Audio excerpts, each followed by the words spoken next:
Hello বন্ধুরা, আজকে একটু অন্য ধরনের ভিডিও নিয়ে এসেছি। আমি একটি প্লাজো তৈরি করব, কাঁথা স্টিচের প্লাজো তৈরি করব। তো তার জন্যে আমি প্রথমে গ্রাফ পেপারে আমি ড্রয়িং করে নিয়েছি। তোমাদের ড্রয়িংটা আমি দেখিয়ে দিচ্ছি। দেখো, এইভাবে আমি গ্রাফ পেপারে প্রথমে ড্রয়িং তৈরি করে নিয়েছি।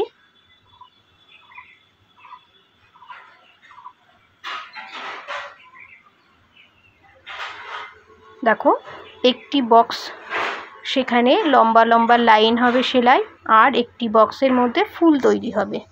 তো প্রথমে গ্রাফ পেপারে ডিজাইন করে নিয়েছি। এরপরের কাজ হবে এই গ্রাফ পেপারের ওপরে ট্রেসিং পেপার বসিয়ে এই ডিজাইনটিকে আমি ট্রেসিং পেপারে এঁকে নেব। তো আমি দেখো ট্রেসিং পেপার এই ডিজাইনের ওপর সুন্দর করে বসিয়ে নিয়েছি। এবারে পেনের সাহায্যে বা পেন্সিলের সাহায্যে এই ছবিটাকে এঁকে নিতে হবে।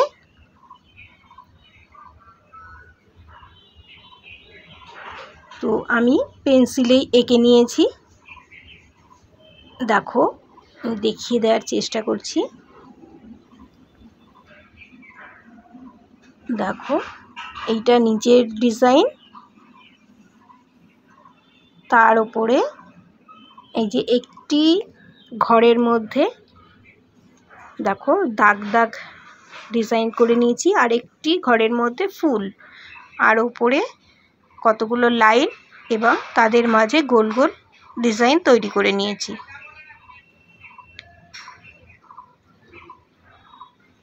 এর পরের কাজ হবে এই ট্রেসিং পেপারে অসংখ্য ছিদ্র করে নেওয়া,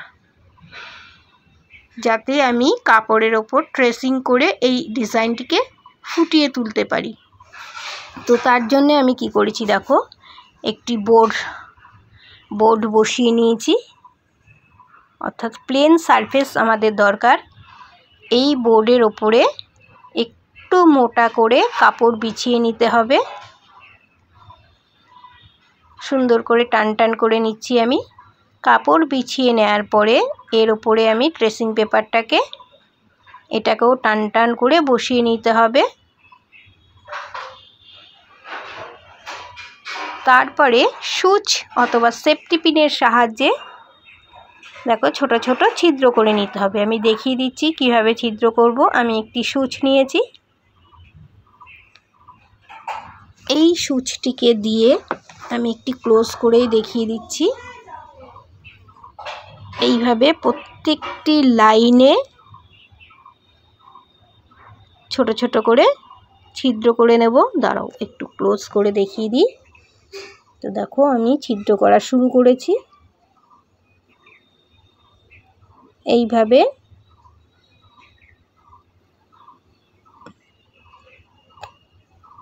দেখো ছিদ্র করে নিচ্ছি।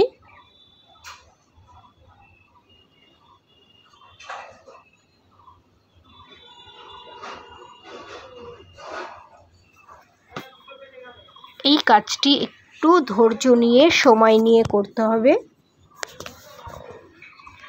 তোমরা যদি কাঁথা স্টিচের কোনো ডিজাইন করতে চাও তাহলে আমার সঙ্গেই করতে পারো। দেখো, আমি প্রথমে কাগজে ড্রয়িং করে নিয়েছি। সেই ড্রয়িংটিকে ট্রেসিং পেপারের ওপরে আবারও ছাপ তুলে নিয়েছি, বা যেটাকে বলে ট্রেস করে নিয়েছি। তারপরে একটি সুচ অথবা সেফটি পিনের সাহায্যে এইভাবে প্রত্যেকটি যে ড্রয়িং করেছি সেই ড্রয়িংয়ের ওপরে ছোট ছোট করে দেখো ছিদ্র করে নিতে হবে। এই কাজটা করতে একটু সময় লাগবে। এই কাজটি করার সময় ধৈর্য নিয়ে এবং যত্ন নিয়ে কাজটি কমপ্লিট করবে। তো আমার এই কাজটি করতে প্রায় ঘন্টাখানেক সময় লেগে গিয়েছিল, কারণ এটি অনেক বড় একটি ডিজাইন ছিল।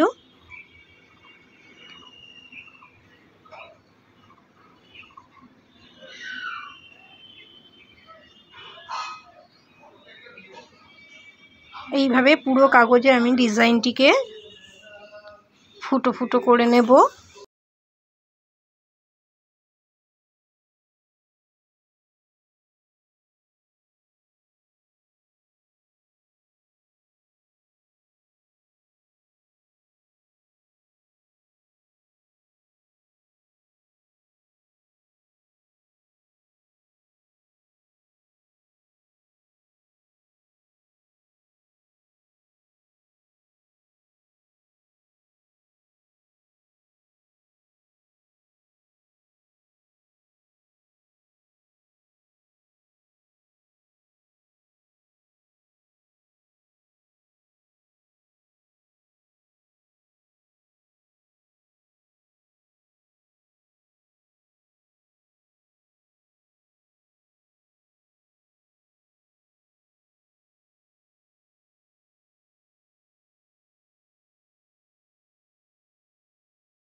তো এখানে দেখো আমি বেশ কিছুটা অংশ ছিদ্র করে নিয়েছি। পরে তোমাদের দেখিয়ে দিচ্ছি সম্পূর্ণ কাজটি কেমন হয়েছে। এবারে চলো ট্রেসিংয়ের জন্যে কীভাবে কালিটি প্রস্তুত করলাম সেটি দেখিয়ে দিচ্ছি। আমি একটি নিউজ পেপার, পুরনো নিউজ পেপার পুড়িয়ে দেখতেই পাচ্ছ এখনও ধোঁয়া উঠছে, সেই ছাইটা নিয়ে নিয়েছি। এটি নিউজ পেপার পুড়িয়ে ছাই তৈরি করে নিয়েছি। পোড়ানোর পরে খুবই তাড়াতাড়ি যাতে উড়ে না যায় কালিগুলো, আমি একটু গরম গরম অবস্থাতেই একটি কাপে ঢেলে নিয়েছি। কাগজের টুকরো এখনও আছে, এটিকে খুব ভালো করে পেস্ট করতে হবে, মিহি পাউডারের মতো তৈরি করে নিতে হবে। এবারে তার মধ্যে কেরোসিন তেল ঢেলে একটা লিকুইড তৈরি করে নিতে হবে। তোমরা চাইলে এই অবস্থায় একটু ছেঁকে নিতে পারো, আমি ছেঁকে নিইনি। তার মধ্যে এক টুকরো সুতির কাপড় দিয়ে আরও কিছুক্ষণ দেখো পেস্টটির সঙ্গে এইভাবে মিশিয়ে নিয়েছি। হাতটার মধ্যে যদিও অনেক কালি লেগে রয়েছে, এবারে হাতটি পরিষ্কার করে এসে কাজটি আমি শুরু করব।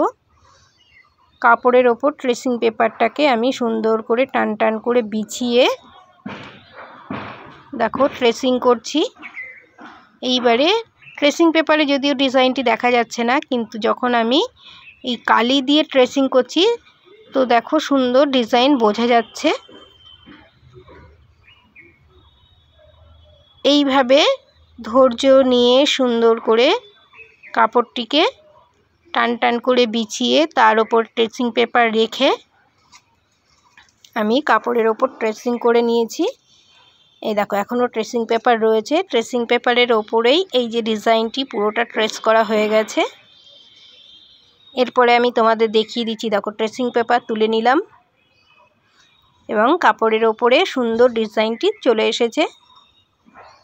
এর পরবর্তী ভিডিওতে আমি তোমাদের সেলাইটা দেখিয়ে দেবো, আমি কিভাবে সেলাই করছি।